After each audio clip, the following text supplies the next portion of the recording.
Hej, jeg hedder Jon. I Danmark er det mange år siden, der har været krig, og vi lever på mange måder i et retfærdigt samfund. Men sådan er det ikke alle steder i verden. Hvad gør Danmark for at sikre en fredeligere verden?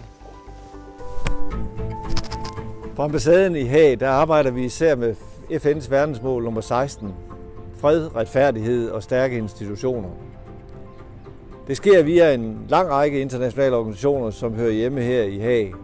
Det gælder den internationale straffedomstol, Organisation mod forbud mod kemiske våben, Tribunalet for det tidligere Jugoslavien, og her bag mig i Fredspaladset, der holder den internationale domstol og den permanente voldgiftsdomstol hjemme. Ambassaden har konkret arbejdet for at fremme tilslutningen og opbakningen til den internationale straffedomstol, som retsforfølger de øverste ansvarlige for folkedrab, forbrydelser mod menneskeheden og krigsforbrydelser.